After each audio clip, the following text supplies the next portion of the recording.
All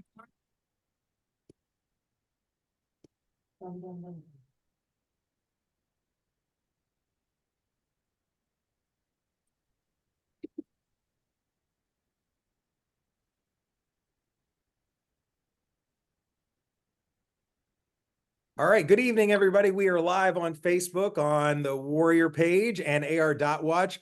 Welcome to AR101 tonight. Tonight, the point of view is first-timers.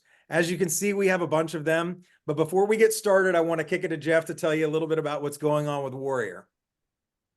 Well, I mentioned last night that Omar is in 3 weeks. That is in Oak Mountain, Alabama. What a great place to have a race. It's all inclusive inside the park. They just got an extra 1,000 acres donated to them by a family a couple of years ago, and they just developed that. So that's going to be new for this year's race. We're going to go to areas that's never been used before, but that doesn't exclude the 35 miles of single track mountain bike trails that are awesome there. So if you're a mountain biker and you love adventure racing, that's definitely one of the key races of the year. Other than that, I did send out an email to, I got to Jonathan to send out an email about the 2 races next week that'll be going open for registration. That's going to be the Bear, which is going to be in August, the end of August this year instead of the 1st of September, because we had to move Expedition Colorado to September. Expedition Colorado to September. How did that echo just come out? Did you hear that? All right, I did.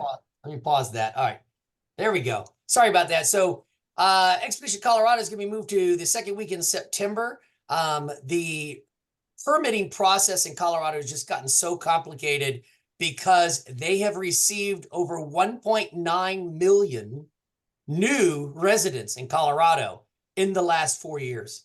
So, and they're flooding the trails, they're flooding their system. They're not prepared.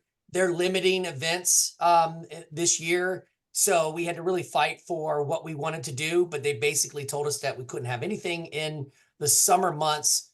So we were able to pick September as our Expedition Colorado race. And we're going to be adding a 10-hour option as well during that race for that particular weekend. Outside of that, it's just regular news. You can go to the website and see all the races that are coming up. There'll be 14 of them this year. So take a pick and see what you want to put your team together for.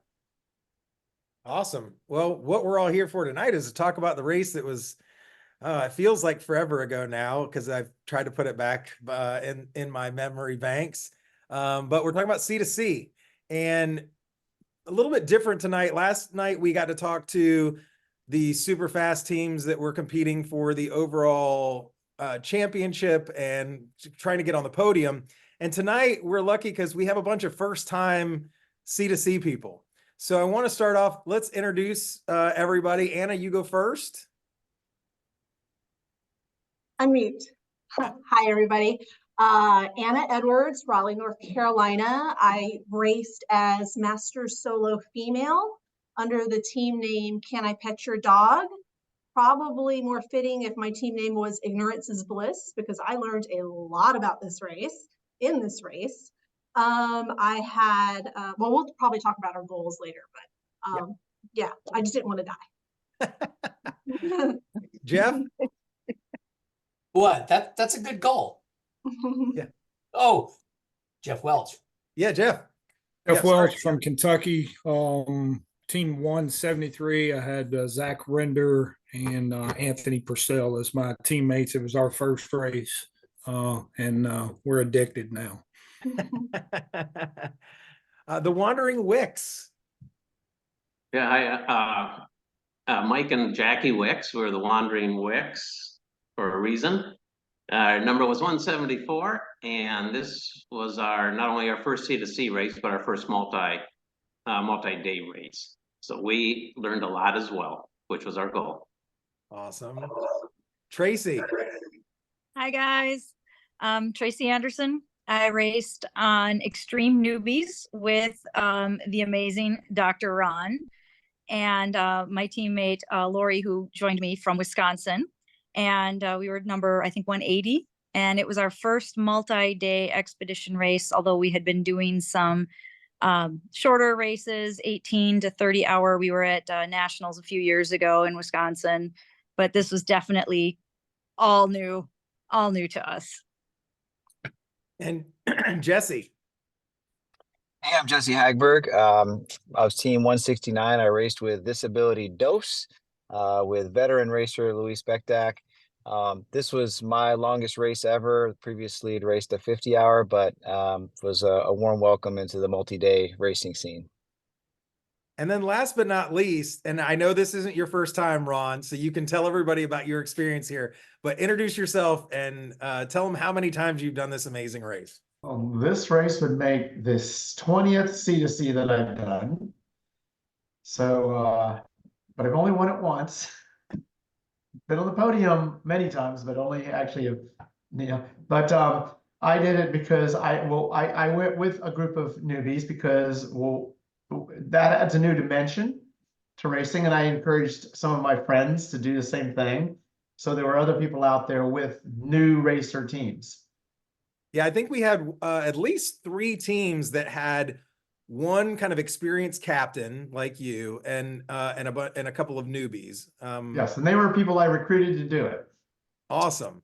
Well, listen, I mean, that's how we get people to step up from the 8, 10, 12-hour races, maybe even 24, to doing an expedition races. You kind of put them under your wing. And so I know your group grew as the race went on.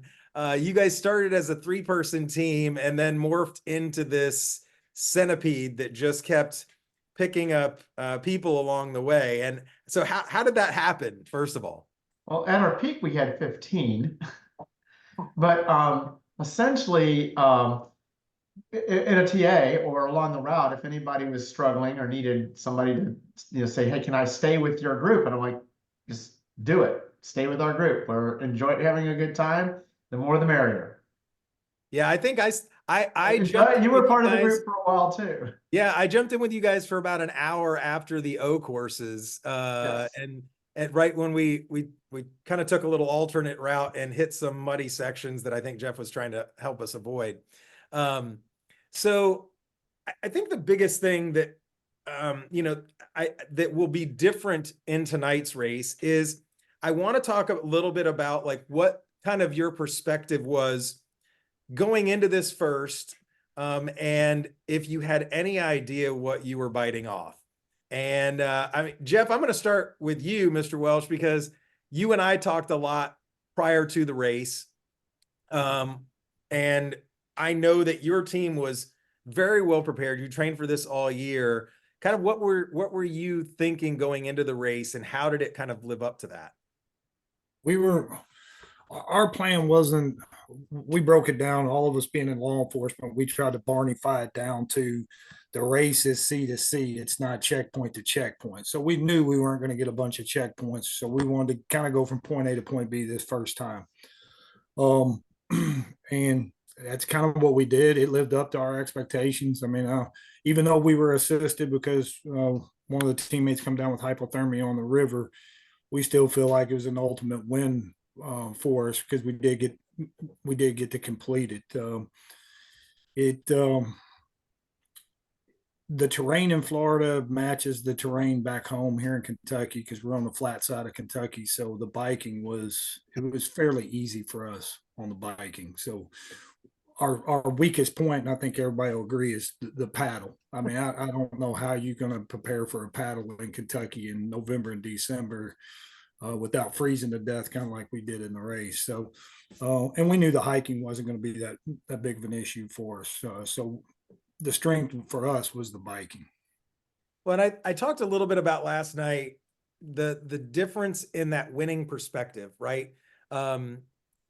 Jared's team came in and they had one goal, and it was win the overall, win the grand prize of the entry into Expedition Alaska. And that was it. When for the rest of us, I think winning takes on a totally different viewpoint. And so it's awesome to hear you kind of talk about that. When people think about coming and doing this 72 hours, I mean, I know my coworkers are like, oh, what are you going to do for 72? I'm like, I'm going to kick my own ass for 72 hours and I'm going to enjoy it. And it's not about like, I'm not going to clear. And that just talks about the different perspective, and everybody can have a different goal at C2C. And I got to race with just about everybody here except Jesse, which I rode down and back with.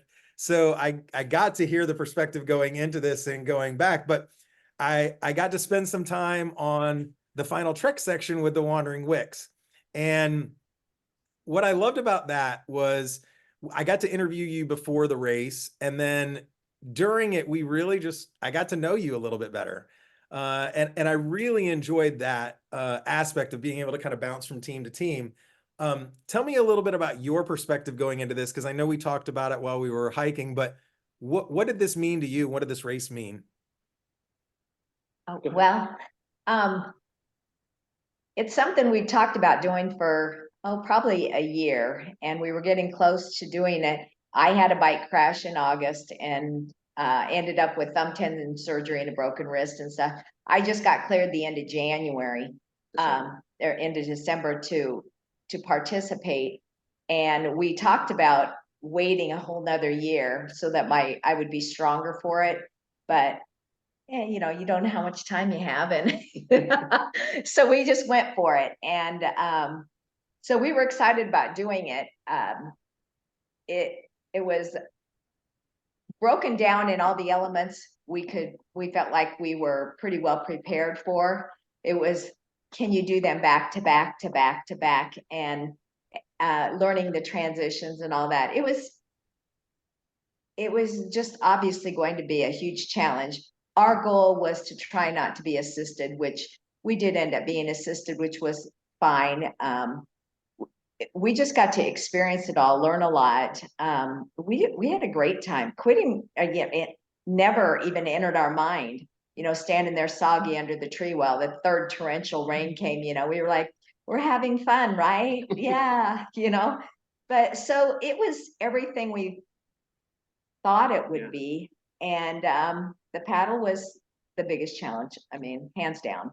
My wrist it really struggled toward the end on that, and we thought we were going to take our assist at the second paddle, because we just knew I would not be able to make it across the St. John's. So then with the change in the course development as it went, it worked to our advantage to take another assist so we could do the final trek with you, the paddle and the bike ride. So that worked out well. And the Black Creek, that paddling was fabulous. That was really nice. And I think it's important for everyone at home to kind of understand this. This was your first expedition race, and tell everybody how old you guys are. I'm 62 and Mike is 68. So it is never too late to start doing this, right? We had people, Miles was 15, right? Yeah, 15. So we had 15 to, I think the oldest racer was 74. 74, I think. It was our friend from Kansas. From Kansas, yep. Yeah. So I mean, it just shows you that the age range of this, it doesn't matter. It's how young are you at heart, and how much do you really want to just go out and like live the adventure, right? So I want to kind of skip to Tracy. Like, you started with Ron early on Team Newbies, and expected like, okay, I'm going to go out here and learn from Ron and go at this. Tell us like you guys' mindset going into this, and how did that morph as more and more people just loved you guys' company and wanted to hang out? It was really calming having someone as experienced as Ron to guide us. We have some experience doing some races, but nothing to this level.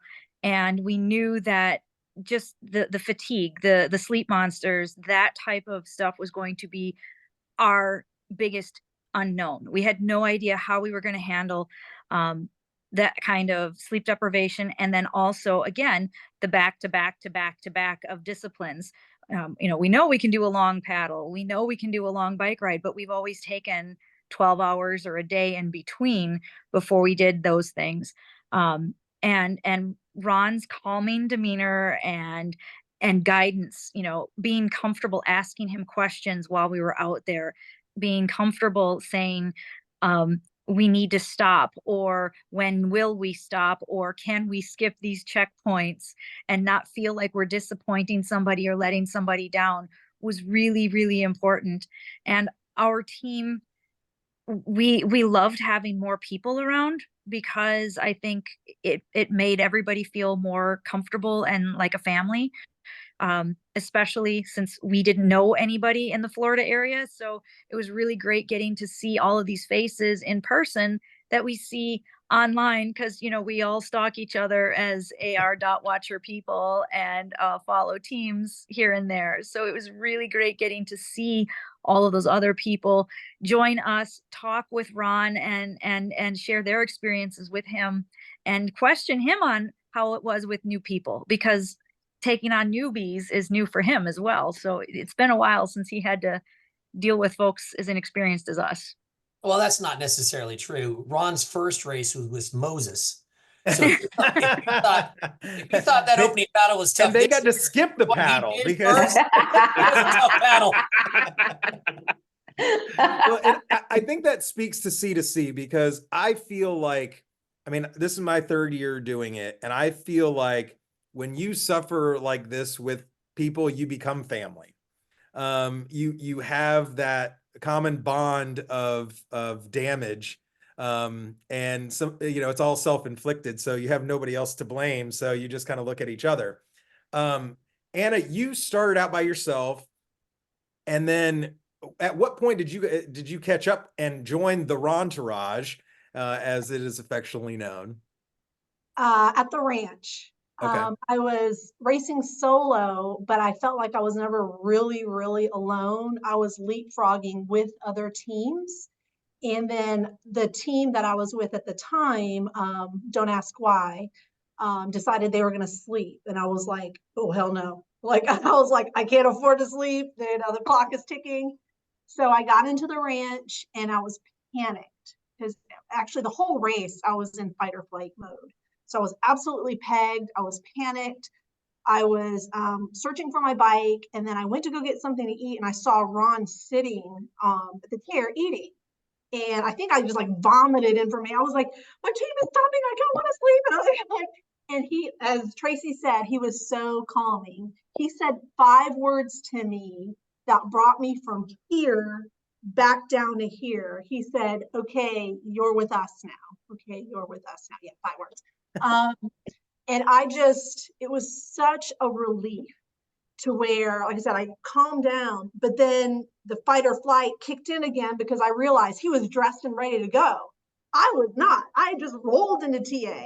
So then I took off to my bike and I got dressed and stuff. And then we left the ranch. It was myself, Ron's team, Wheelo, and Tomas DS.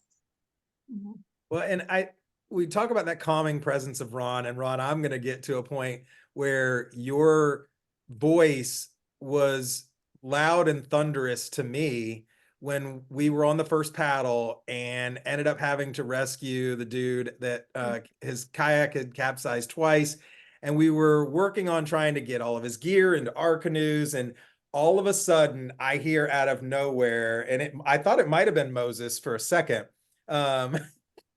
But it's Ron telling us how to turn the kayak over, pull it over our boats to empty them out and get it turned back over. And he's just barking commands from 50 yards away. And it was awesome, because like that talks about the community, right? Like everybody's trying to take care of each other.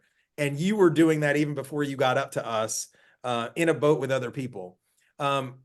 And Jesse, I'm going to get to you in just a second, but Ron, how was it for you to start out with a team of newbies? I mean, you have so much knowledge, and every time I saw you, you were sharing that. So how was that for you? Well, I truly enjoyed doing that. I like having the ability to say, hey, okay, here's what you need to do in this situation. And with the new racers, there's a lot of things that just like, oh God, how much food should I bring? Or Hannah's looking at her bin going, I don't know what to get out of my bin. And like, you want that and that. Or, it's just, And then like that rescue was one of those I watched. I was paddling in, I could see you guys in front of me, and I'm like, everybody is trying to figure out what to do to get this guy out of the water. And I'm like, you got 5 boats there, but only 3 of the boats had 2-person teams in it. And I'm like, okay, I don't know who's in these boats, but I don't want anybody going in the water trying to get him out of the water. So I'm like, okay, guys, you need to lash those boats together side by side, the 2-person boats. So you got an even, visualizing the T-rescue. And then I'm yelling at him going, you need to get on the other side of your kayak and push down, because you have to push down and push the front end up. And, I don't know how loud I was yelling, but I was really trying to get you guys out of this. And then when you got him in the kayak and I lashed that boat off, it felt good. But that's always good. I think it's good in that race to have somebody with some experience in the back, because I worried about who was behind me. And I had somebody who towed us. We towed a boat almost all the way across that open water. Yeah, I mean, like I ended up in a canoe with Wheelo, and I know that Wheelo is not super comfortable on the water. And so that was actually why I invited him to come in the canoe with me, because I feel like I'm, decent in the canoe. But I'll tell you, like, the pucker factor was high over the open water. I think for all of us, I think at one point, Jackie, we pulled up next to you guys, and you're like, hey, it was getting dark, and can we fall in with you? And I was like, absolutely. But we couldn't slow down at that point, because I felt like if we slowed down, like, it was not going to be good. And so I turned around a couple minutes later and I was like, oh crap, I think we lost him. And I felt guilty, but at the same time, like, you got to do it. So Jesse, I want to get to you, because I think, unlike a lot of the teams in here that our goals were to get across, I know that you and Lewis's expectations were a little bit higher. So talk about what you expected going into the race, and like your mindset going in. Yeah, so starting out, I was planning to be a solo in this race, and kind of serendipitously saw Lewis's post that he wanted a navigator, was looking for somebody. And so as soon as I latched onto him, and we kind of made, did a little courting and got together, it was like, okay, this is a very different kind of race than I was thinking about. So from going from training where it's just time on saddle and time on feet, now I'm going to be racing with a guy who is hyper competitive, super well trained, and is like coming off of Africa 8 days. So it was going to be a very, very different thing. So like my idea was just to try to hang on, not waste as much time in TAs as possible, and not screw up on the nav too much, and just see what happened. And yeah, so I think, I know that most of us, like, the goal for this coming in was you get some CPs, and you get across the state, and you have a good time, and you I know a lot of like 2-person teams or 3-person teams is like, don't hate each other at the end of this. And get through this as friends and want to maybe race together again sometime. And for me this year, it was going solo. So, and I know like that's scary. And Jesse, I mean, you were just talking about that, like 72-hour solo it's different. I got lucky that I got to bounce around with several teams, but the team dynamic is so crazy in this race, where you feel like, it was awesome hearing you talk about that, Tracy, about how the more people that you got on the team, the more that you felt comfortable. And like when you surround yourself with other people that are doing the same thing, and you're just continue to uplift each other. Tell me about Jesse, you were just talking about TAs. How difficult was it to get out of that first TA for everyone here, being the first time racer, coming in cold, coming in at night? Ron, I'm going to start with you. How, I know that you were barking orders for people like, come on, we got to go. Tell me about that. Okay, so I'm usually that TA to me normally would be go into the TA, get on your bike, and leave. I mean, there's not really a whole lot you need to do. When you're cold, staying in the TA is the worst thing you can do. I know you want to warm up and you don't want to move, but you need to get moving to get warm. So, again, it's a team. So, everybody was a little bit shell shocked from the paddle. I was comfortable. I was in the back of the boat, just da da da da da, you know, pushing pretty hard because you got to keep that boat moving in that kind of water. And I was reading the waves and weaving in and out, trying to keep the boat as stable. But there was a palpable sense of relief when we turned into that river and the water started calming down, and I could sense the high tension in that boat. I know when you talked to the people yesterday, the experienced teams are like, you know, whatever. It was nothing. Yeah. But if you haven't done 30 ocean kayak, I've gone across the Strait of Magellan in 10-foot seas and sunk a boat. I mean, you get through stuff. So that experience helps you deal with the situation. But I was also at the same time in that tea, I was like, I got to be patient because they need an opportunity to kind of get their head back into the game, because at that stage they were still in kind of half panic mode. And but they did get their head in the game. Of course, then 85 miles of biking later, they got back in panic mode. But you're right back in that mode again. Yeah. It's really hard to process what going through these big legs like this. And I know, Jeff, you talked about that this year was going to have really long legs, right? And that's really hard to process if you're not used to an expedition style race or 72 hours. Like, I mean, Ron, you've done way more days than that. So like, that's easier for you to process, but let's talk about that for a second. From all of you, that this was the first time that you had done a multi-day race. In a lot of races, you know, if you're 12 hours in, you're almost done, right? But here you're having to gather yourself, process what just happened, and then know that, hey, now I have another 10 hours on the bike just for the next leg.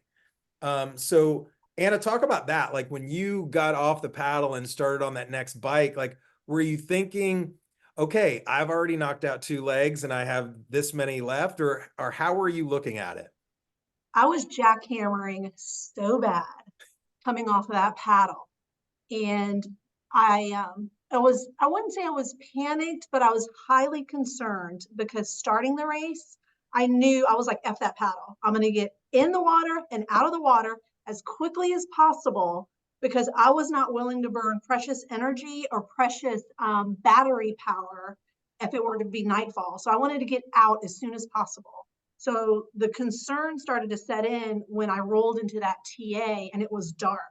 I was like, and I had epic wing blade, like these $400 paddles, and I rolled in at dark. So I was like, well, I might have blown my timeline. So I wanted to get through that TA as quickly as possible to warm up. But my concern was getting on the bike with wet clothes would just feel horrible. So I did a lot of running around. If anybody was watching my dot during that transition, it was like this, because I dropped my pack at the ramp. I would go to my bin, I'd go to my bike, then I have to go back to pick up my pack. And it was just all this mishmash of stuff. So I got in and out of there as soon as possible, but it was not soon. Well, Mr. Welch, how was it for your team kind of getting off of that paddle and getting going again? Because I know that transitions are something that a lot of people don't practice, right? My wife actually makes fun of me because like in triathlon days, I used to like mock taking off my like shoes and putting on my other ones and like all those kind of things. You don't really do that, you know, in adventure racing, but it is good to have things pre-packaged so you know exactly what to grab. How was it for you guys transitioning? We were kind of like Anna. We were all jackhammering. We met our timeline. We knew we were going to get in there at dark. We just knew that. We were cold, but we knew if we could get clothes on, because bikes are forte, let's get on those bikes and get moving. And so we spent probably hour and 10 minutes in there, probably too long. You know, the hyper competitive teams, they're in there 5 minutes and they're out. But we had to get warm. We wanted to get a little food in our belly. And then we knew once we got on the bikes that we were going to chew up some ground pretty good. So we weren't worried about the distance on the first bike. We were actually kind of looking forward to that, because you sit in that canoe for 8 hours.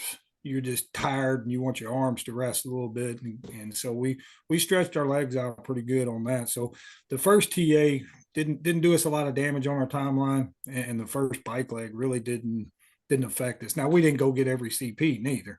We were trying to beeline it as quickly as I can. And the navigator we had, Tony Purcell, he's got a photographic memory. Like he can just look at a map and it's just ingrained that, hey, you got to stop at this road. We got to go here. We got to go here. I mean, he'd look at the map maybe once every 3 hours. I mean, he just had it on the bus ride. He was just soaking it in. That comes from his military experience. And so we didn't spend a lot of time on that leg, like navigating, because Tony was just like a human computer going, hey, about 3 miles, we got to hook a right. And so the paddle we knew was going to be an issue, and just the cold. But you just got to keep going. You just got to get warm. And like Ron said, get moving and your body will heat up. Well, and I think, even Eric talked about last night, how they took like 25 minutes in the first transition, and they thought, like, people were saying how fast they were going, because the rest of us were taking like an hour and a half. They're in and out in 25 minutes, and that's fast, because the rest of us were just, I was dragging coming in. I think mine was an hour and 20 minutes. Going through that first night, obviously, like, you're on the bike, it's a different experience. You're going through those things. I like riding at night. I actually like adventure racing at night, because I think you're more hyper focused. But let's talk about sleep a little bit. I want to talk about for first timers, like, going into the race, where did you expect to take your first sleep? And then when did you take your first sleep? So Jackie, Mike, let's start with you. Okay. Yeah, that was one of the biggest unknowns for us, is how our body would react to not sleeping and doing leg after leg after leg. And so we did not have a real plan. We had everything mapped out, based on how fast we could do different legs and how long it would take us. But we didn't really put in sleep time, because we didn't know where it would come in it. And we wanted to get to the leg out of the ranch, the bike, the 50-mile bike ride out of the ranch. We wanted to do that before we had slept. That was kind of our goal. But that's, in that long trek, is where we got an assist to come in. There was just a lot going on there, and we didn't want to cause more problems, and we don't want to get rescued, at midnight on that trek, when there was so many other rescues going on. And we talked to some other people that were there, and so we decided to sleep at the ranch. And one of the nice volunteers, all the volunteers were just incredible. I asked him, I said, is that budget truck going to go anywhere anytime soon? He said, no, it's going to be here for quite a while. You mind if we sleep in it for just a couple hours? So we got in the back of that budget truck, had our bins in there, got dried out, got a great 3 hours of sleep. And whether we needed it or not, that was an opportunity to do it. So we got 3 hours there, and then we didn't sleep again until we stopped an hour at checkpoint 6, just before the final ride in. But I think the budget trucks are great until you're sleeping for like an hour and a half, and you're sleeping really good. And then Jeff almost drives off with you in the back of it, because he didn't know you were back there, and then comes and screams at you and tells you, you got to get dressed and get out of here, because I need this truck right now. And I already wrote a note saying that we're going to rent those budget trucks out next year. That's exactly what we said to them, is you might as well open them up. There were only 3 bikes in there. So we crawled in there and we thought, well, they won't pull off, because as soon as they start jamming that ramp in there, we will wake up. You'll wake up. Yeah. So, Yeah, last year we had people, which was sad, because we had people sleeping underneath them. And we tried to discourage that, to not sleep underneath the budget trucks, but it's happened before. I've been to races where that was the only shelter, was underneath that truck, and people were just sleeping underneath those trucks. So, hey, Jeff, next year, just maybe get some more extra padding, the padding blankets, furniture pads, just yeah. No, but from the sleep standpoint, we did not need as much sleep as what we anticipated. We didn't know if we would sleep like an hour here, an hour there. And I think we must have seen you, Doug. You said you slept at a church on the bike ride there. We did. went by that and we saw sleeping bags, you know, we saw people sleeping there, catching up for an hour or whatever, and we never needed to do that. And maybe it would have been better to get an hour of sleep before the last paddle. Jackie ended up having the I got monsters. the monsters. Oh, yeah. Good. Like That's a real I am, thing. I am a firm believer in a 20-minute power nap, and how much it refreshes you. And I can fall asleep just like that on the side of the road. And it's funny because Jesse and I, when we were driving down, we talked about sleep strategy going in. And I think Jesse had this like thought in his head that he was going to get like 6 or 8 hours of sleep for the entire way. And Jesse, how did that turn out for you? I was kind of joking about that, and Jeff was giving me some crap online, but I originally planned to have an hour in that monster track and then get through to the O relay. What we ended up doing was on bike leg 3 taking 5 minutes, on the big track 4 taking 10 minutes, so we'd had 15 minutes, and then bike leg 5 I was navigating and we got to White Springs and I stopped being able to read the English language. I'm looking at the map, I see symbols and lines. Luis is saying, okay, what do we do now? And I'm like, none of this is making sense. So as the captain, he called a pullover. So we got a good 45 minutes, I think in the shelter of a bank, and then pushed through onto the O relay. But I think we only got about 2 hours and 10 minutes the whole race, but it was way less than I was planning and thought I needed. I can tell you that when you start seeing things that aren't there, it's time to take a nap, because that happened to me before I passed out last year. I saw 2 moons, and that should have been my first clue that it was time to take a little nap, and I didn't. Would you? Hey, Doug, you know those 2 babies you have there in the photograph behind you? Yes. So I remember explaining to a new racer one time, you know, what's the sleep strategy? What should I do? And I said, do you remember the first time you brought your first infant home? Did you and your wife have a sleep plan? It's all out the door. All out the door. I said, and adventure race is exactly the same thing. C2C is exactly the same thing. There shouldn't be any plan. You just wing it when you get there. If you have the opportunity to take it, I have taken 100 10-minute power naps during races that got me through. I never actually had to sleep for an hour or 2 or 3. Those power naps will get you all the way through as well. And that's basically going back to when we brought Cameron home for the first time. Ron, how did that work out for your team of newbies? It was a good question for Tracy. I was trying to keep track of when they looked like they needed sleep. So at 5 at the ranch, I was like, we're gonna get an hour. So I'm like, everybody get settled. We're gonna get an hour. I go in, I do my 1 hour sleep. Alarm comes up, I get up, I go outside. Tracy, you can take it from there. I was gone. I didn't know where my team was. I couldn't find them. I was trying to unpack my bin to be ready to go on the bike leg, because we did not do well on the first TA transition. It did not go well. We were there an hour and a half, and I'm like, we got to do better. Our team captain back in Wisconsin was watching our dot, and he's like, what's going on? It's an hour and a half. I'm worried about the team, thinking that, you know, we had a problem. So I was going to be ready. Well, when I was packed and ready, I didn't know where the rest of the team went. And so then I'm like, well, I don't know what to do. So I found a tree and I sat under the tree and I waited for Ron and them to find me. And then he said, we're ready to go. And I was ready to go. And he looked at me. He's like, no, you're not. You need to go and sleep for another hour. I was clearly delirious, not really with it. So I got an extra hour of sleep at that point, which I think made a couple other people happy, because that meant they got to sleep a little longer too. Ron, did you sing it all to keep them awake? I did. Oh, we sang. I did sing. Yeah, because that's how you kept me awake. So. Well, and I think that sleep, you know, when you tell your friends like what you did, right? Like, and they're like, so how much sleep did you get? And you tell them, you know, 3 to 6 hours over 72 hours. They're like, what?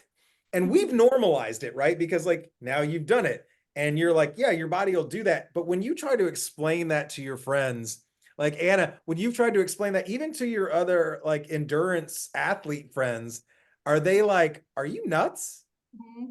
You get the sense of like, they're thinking, are you lying? Like, you're telling the truth. Like, yeah. it's amazing what our bodies can do, right? I mean, I think the first year we went in with the same kind of plan that Jesse had, which was we're going to try to get at least 2 or 3 hours every time we stopped, and maybe like 6 to 8 hours total. I think we slept for 3 hours and 30 minutes, like the entire, race. So your body will accommodate. You just have to convince it that it's not tired anymore. And some people have more experience with that than others, like Jeff and Ron, and the rest of us are still trying to learn that and convince our body. Caffeine helped. Yeah, A lot of I have a caffeine, bottle of gummies. caffeine pills that I keep in a little Yep. pocket that's accessible. Whenever I start feeling like a little bit of a headache or like feeling a little tired, I'll just pop one. What were obviously, like we talked about the volunteers and the TAs and the amazing food that is at the TAs in this race. What were some of your other like go-to things for food? And I'm going to start with Jackie because because I already know what your go-to is and I want you to talk about it. Well, we had heard and seen what everybody else had done, and so we went and got 16 McDonald's cheeseburgers, and we had them divided up in our bin, and I think there's still 4 on the counter, but no. They're still good. They're Well, still and good. that's true. But the other thing is we were going to bring the Uncrustables, the peanut butter and jellies, and we left them in our camper van freezer, and so we were really thankful we had those. They were perfect for just, get it out, eat it, and keep going. But we had some snack mix too. That didn't work so well because, your hands got to be free to do that. And so we learned how little we can get by on too. We didn't eat hardly anything else. Between what we took and then at the TA's, food was great. Yeah. Yeah, so that was not an issue at all with the food. We overpacked. Well, I think that is, we're going to talk about that as first timers, like what you learned about packing your bins here in just a minute. But Jeff, what was your food of choice or snack of choice? Oh, Dunkin' Donuts. Not me. We know that you like donut milkshakes, Jeff. Yes. So we need to bring that up again. Mr. Welsh.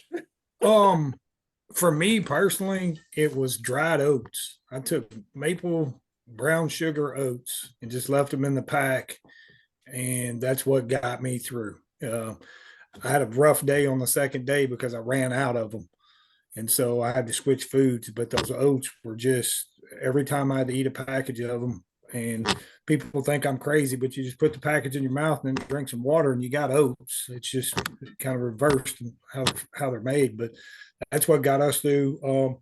Salt sticks, we did a lot of those. We did frog fuel, especially when we started getting tired. We use the frog fuel for caffeine. But I'm like Jackie and them. We did not eat a whole lot. It just, you grab something out of the TA, a banana or 2 cheeseburgers and throw them in your pack, and we'd find them 3, 4, 5 hours later and go, oh, I forgot I had this, and we would eat it.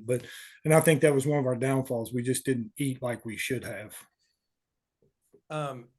Tracy, what did you guys learn from Ron about eating in this race? Our eating strategy was a little different. I think Ron ate a lot less than we did.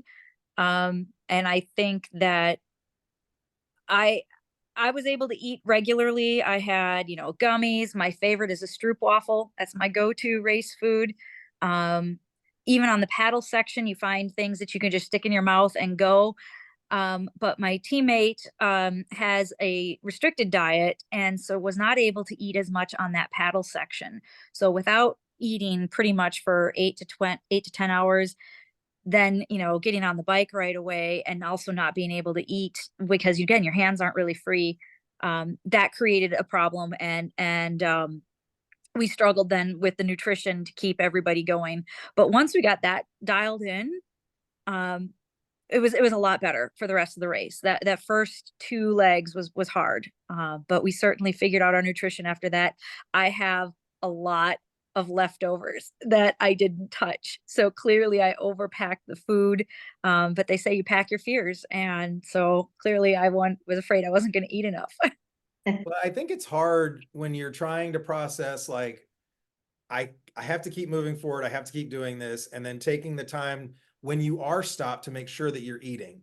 I mean, I think we talked a little bit last night about on the paddle where you couldn't really take a break because if you did, like, you'd start going backwards because the current or the wind was pushing you back the other way. So like I had a thing of combos in my pack, and I would paddle, take one or two, and like you said, put it in your mouth, like chew it up a little bit, and then keep going.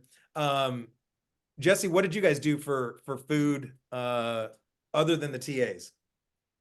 So we used a lot of the kind of powdered calories in our water. I'm a heavy tailwind user. The downfall was I haven't raced in winter a lot, so I'm planning to be consuming all this liquid that has my calories in it, but I don't need the liquid because I'm not sweating as much as And you're if it's cold. summer. Yeah. It's summertime and cold. So so for the paddle, definitely had the kind of double dose of tailwind and bladders, was drinking that. And then it was just a whole hodgepodge of kind of snacks, combos, and, you know, protein bars, and just try to keep from eating the same thing every time. So I wanted to change it up.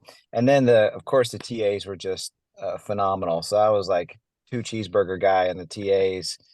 Wrap And it in just like tin everybody, foil, put it in your bag, and let's go. yeah. So I was like, I'll take one now, one to go, and I'd come back after my bin and grab that, which was phenomenal. So I think like everybody else ended up with half a bin full of food afterwards that everybody said was going to happen, and it did.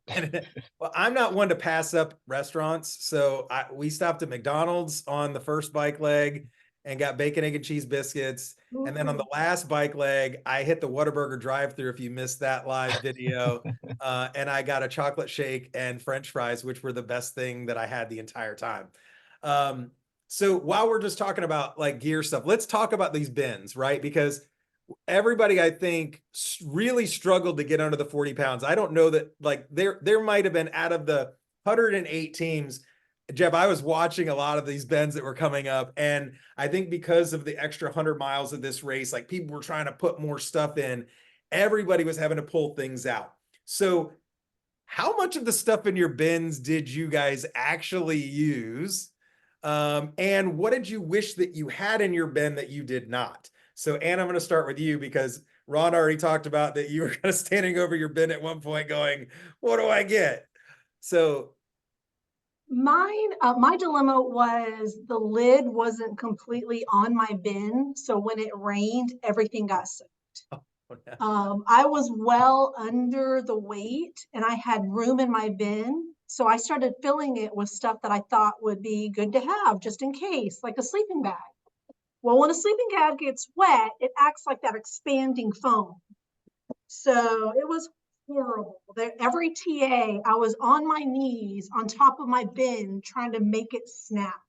And Jess, my apologies, because I'm one of those people that had the clothes in the paddle bag that was really stinky because I needed the room because everything in my bin just expanded. Yeah. So when I would get into a TA, my TA, the blessing of that is my TA time started to slim down. I would stand at my bin and go, why take these cold, wet clothes off to put cold, wet clothes on? So I would just walk away. Yeah. Well, you missed the AR101 C2C prep. And I don't know if it was this year or last year, but I talked about the number one thing you should have in your bins are plastic bags. Tell you what, dirty, muddy shoes, wet clothes that you have to put in change. You don't want to mix that with your food and all the other things. And then also too, if there's ever a threat of rain, you got to put everything that can get wet in a plastic bag in your bin because the bins are not waterproof. Right. So what I did do was I did save the Amazon bags from all the packages I ordered from all the gear that I ordered for this race. And I did slide like muddy shoes in those Amazon plastic, but my sleeping bag wasn't covered. A few other things they were in a Ziploc bag, but they weren't sealed. So my bin just went from this to this. So yeah. And you didn't even get to use the sleeping bag because it was probably soaking wet, right? It was so soaked.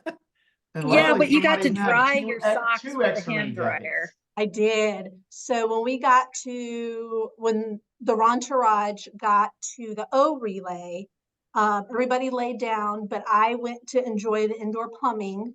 And then I went to the hand dryer and I dried out my socks, my shoes, my jersey. And I must have been in there for a long time because when I went in, it was pitch black.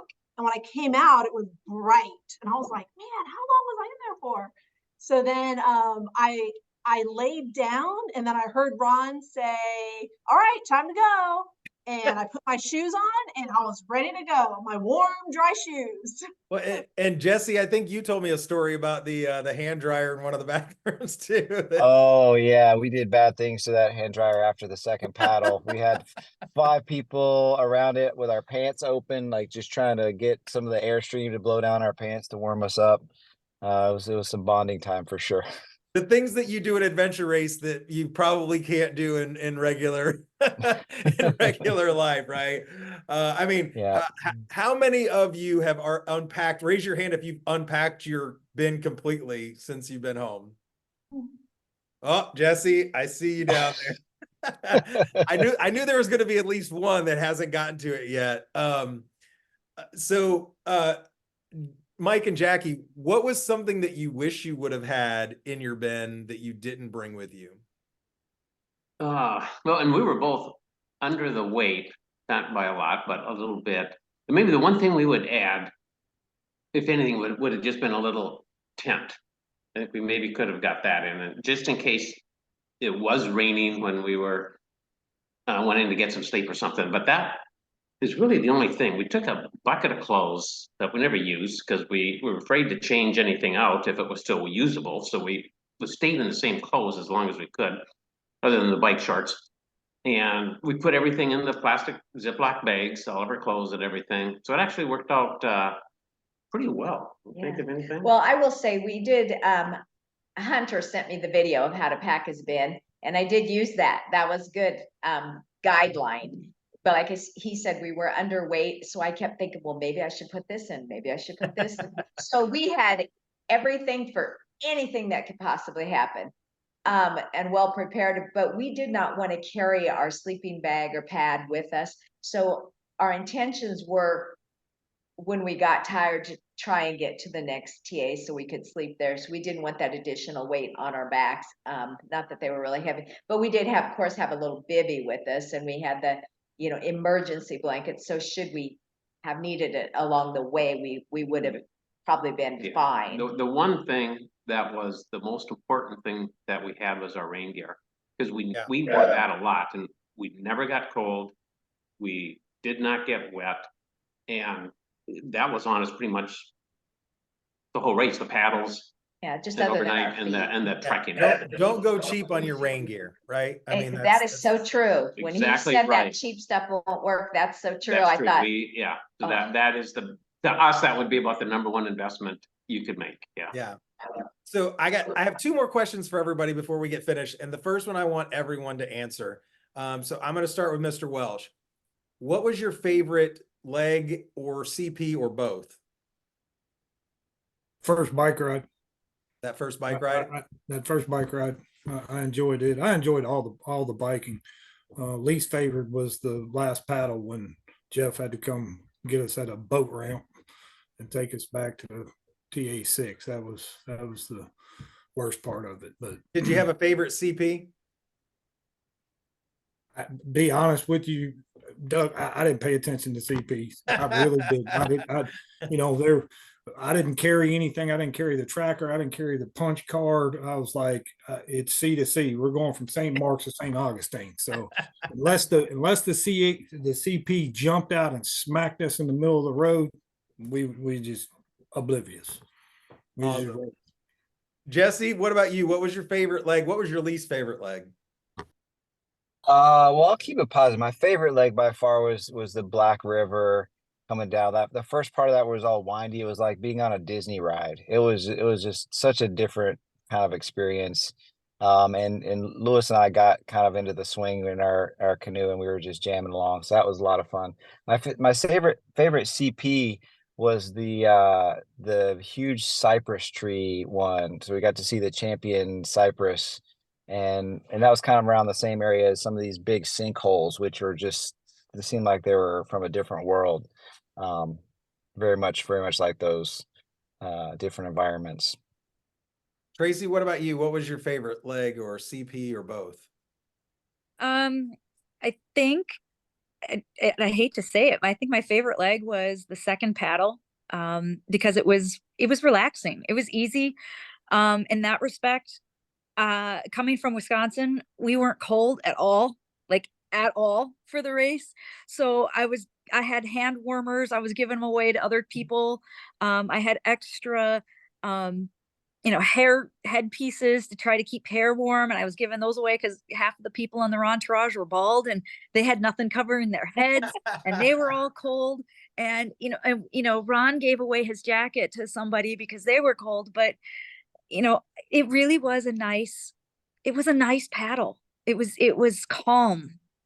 And it was not so nice going back up the river trying to find people who went missing on us. So for like an hour we were paddling upriver instead of going back down. Oh no.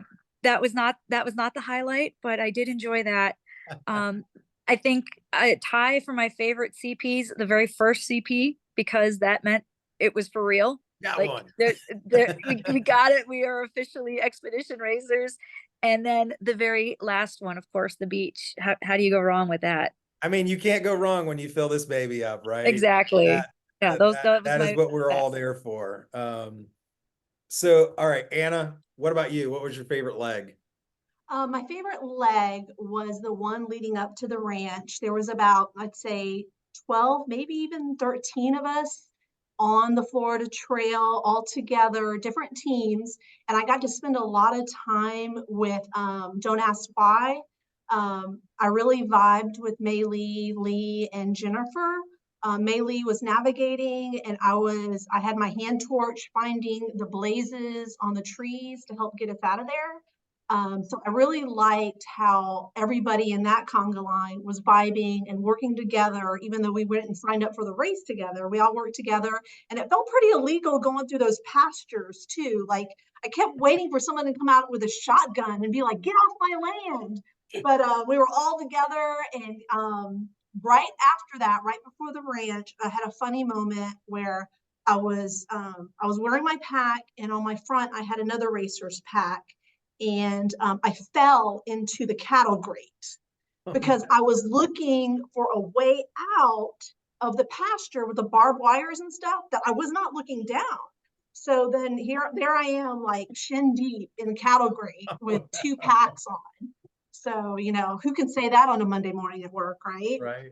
So that was my favorite. And then also my favorite CP was on that terrific first paddle where it wasn't quite dark, but it wasn't still all the way light, where the moon was in front of me, the sun was going down, we had dolphins playing around us, and George, God bless him, he stayed with me on that paddle. I'll be forever grateful for him. And I met him at Ron's little, the class that he gave in Florida there.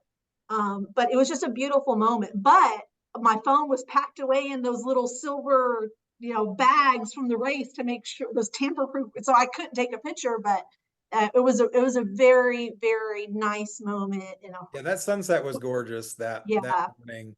I mean, the last sunrise, I ended up going down A1A on the last sunrise, and if you saw that, it was absolutely beautiful. Ron, what about you? What was your favorite leg?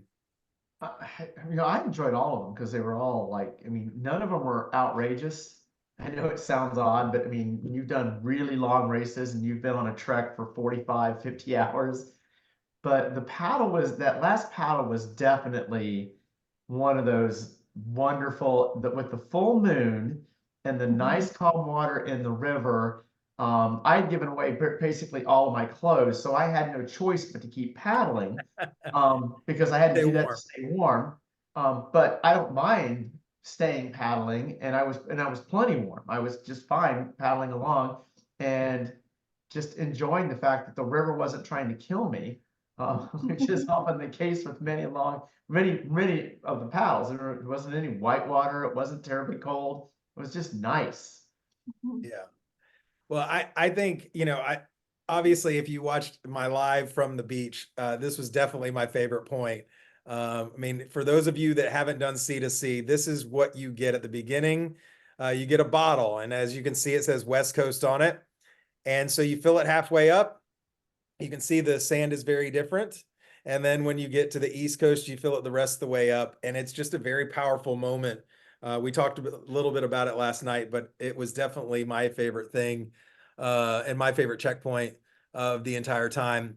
And the last question that I have for everybody, and I just need a raise of hand, a raise of your hands, is who's coming back next year?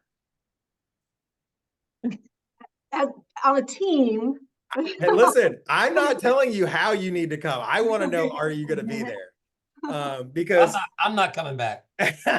you have no choice, buddy. I hope to see all of you back. I really enjoyed being able to race with all of you, at least at some point during the race. Like whether it was a bike leg, a trek leg.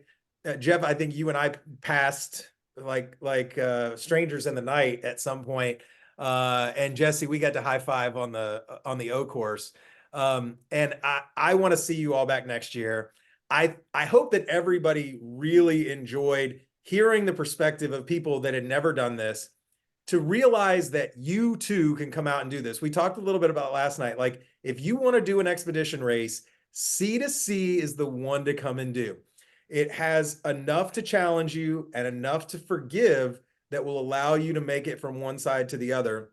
And all of these people are testament to that. You were all winners in my book. I really think that this is what adventure racing is about. You are the heart and soul of adventure racing, and I'm glad that you were out here. And I hope to see you again next year. Thank you guys for all watching us on Warrior. We haven't decided what our next AR101 is going to be yet, but hopefully it's going to be another good one. We will make sure that we tell you all about it well ahead of time. Thank you for joining us. We hope that you'll join us again. Thank you, guys. Thank you.